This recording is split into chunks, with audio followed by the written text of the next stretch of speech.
दर्शकों, आपने अभी तक हमारे चैनल को सब्सक्राइब नहीं किया तो चैनल को सब्सक्राइब कर दीजिए, बेल आइकन को प्रेस कर दीजिए और इस वीडियो को आप फटाफट लाइक कर दीजिए, क्योंकि इस चैनल के माध्यम से आपको मिलती है सरल और आसान भाषा में कानून की नई नई जानकारी। दर्शकों, आज का जो विषय है वह है कि क्या सीमांकन के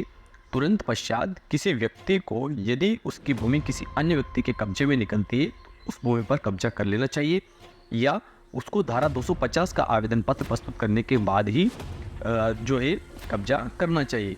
इसी संदर्भ में आज का वीडियो बनाया गया है, तो वीडियो को आप अंत तक देखें और बिल्कुल भी इसको स्किप ना करें, क्योंकि आज का वीडियो आपके लिए बहुत ही महत्वपूर्ण होने वाला है। तो आइए वीडियो को शुरू कर लेते हैं। देखिए दर्शकों, होता क्या है कि किसी भी भूमि स्वामी के द्वारा जब किसी भूमि का सीमांकन करवाया जाता है और उस भूमि पर यदि किसी अन्य व्यक्ति का कब्जा निकलता है तो ऐसी स्थिति में क्या होता है कि लोगों के द्वारा धारा 250 का प्रकरण लगाया जाता है और उसके आधार पर ही जो है कब्जा प्राप्त किया जाता है। लेकिन कई लोगों के मन में ऐसा विचार रहता है कि हमारी भूमि किसी अन्य व्यक्ति के कब्जे में निकली है तो क्यों ना उस भूमि पर हमारे द्वारा तुरंत उसी समय अर्थात जब सीमांकन हुआ है उसके सीमांकन के पश्चात बिना धारा 250 का आवेदन लगाए कब्जा कर लिया जाए।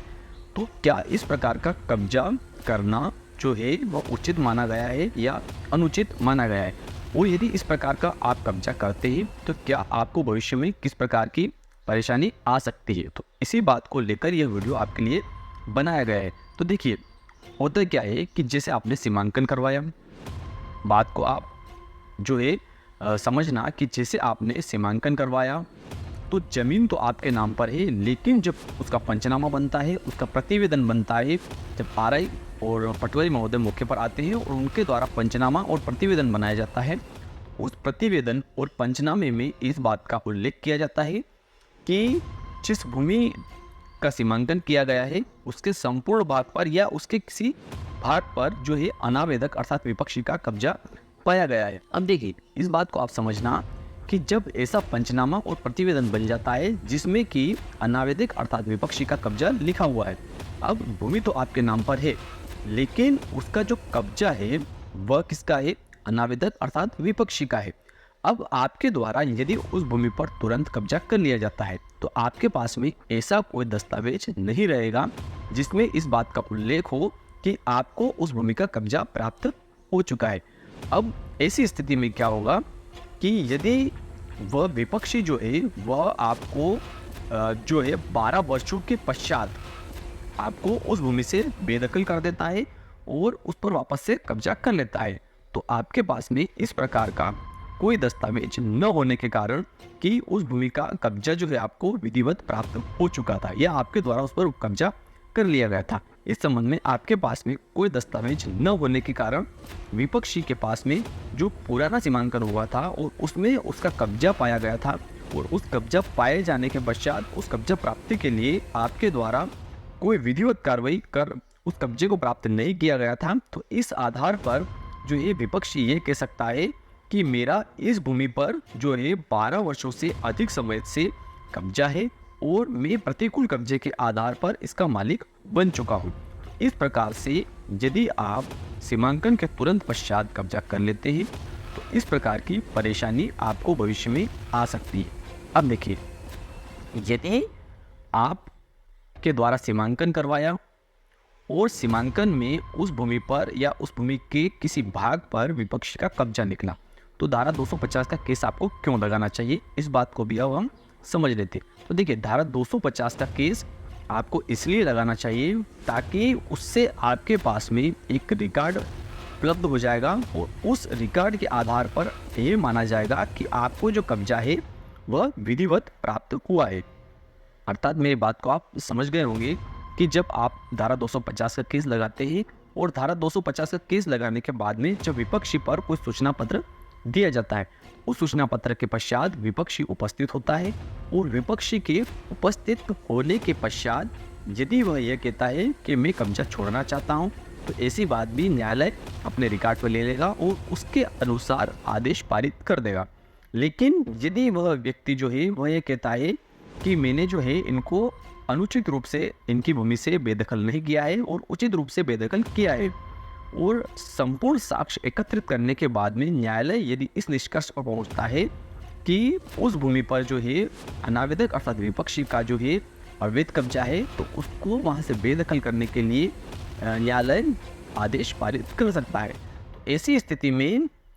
उस भूमि का कब्जा प्राप्त करने के लिए आपके पास में अर्थात भूमि स्वामी के पास में एक लीगल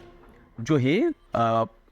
दस्तावेज प्राप्त हो जाएगा, जो कि न्यायालय का आदेश होगा। अब वो व्यक्ति जो है विपक्षी जो है वह ये नहीं कह सकता कभी भविष्य में कि उस भूमि पर उसका जो है लगातार कब्जा रहा है। यदि उस भूमि पर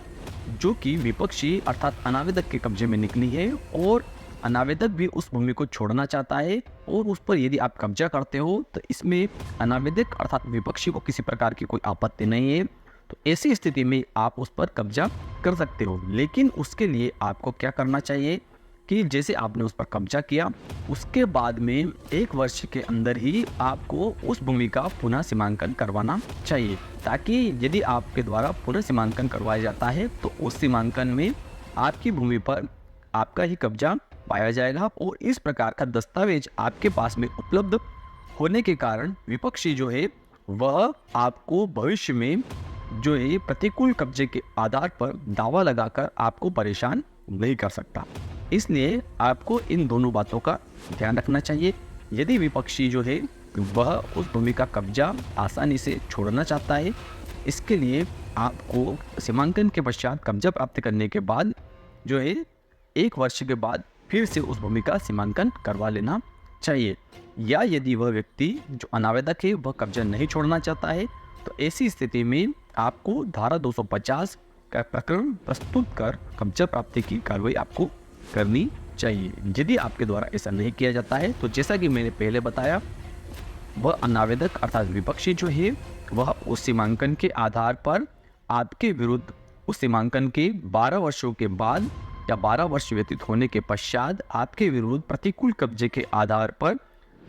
वह आपके विरुद्ध दावा ला सकता है और यह कह सकता है कि यह सीमांकन हुआ था, इस सीमांकन के आधार पर कब्जा प्राप्ति के संबंध में कोई कार्रवाई नहीं की गई है और उस दिनांक से ही जो है भूमि स्वामी की जानकारी में मैं इस भूमि पर काबिज हूँ और इस प्रकार से आप उस भूमि से बेदखल कर उस पर पुनः कब्जा कर सकता है और आपके पास में फिर कोई भी दस्तावेज, कोई भी रास्ता नहीं रहता है। इसलिए आपको बड़ी सावधानी रखनी चाहिए, अर्थात सीमांकन के तुरंत पश्चात कब्जा करने से पहले जो मैंने बातें इसमें बताई आज के वीडियो में, उन बातों पर का विशेष ध्यान रखना चाहिए। तो दर्शकों, मैं विश्वास रखता हूँ कि आज की दी गई जानकारी आपके लिए महत्वपूर्ण रही होगी। जय हिंद, जय भारत।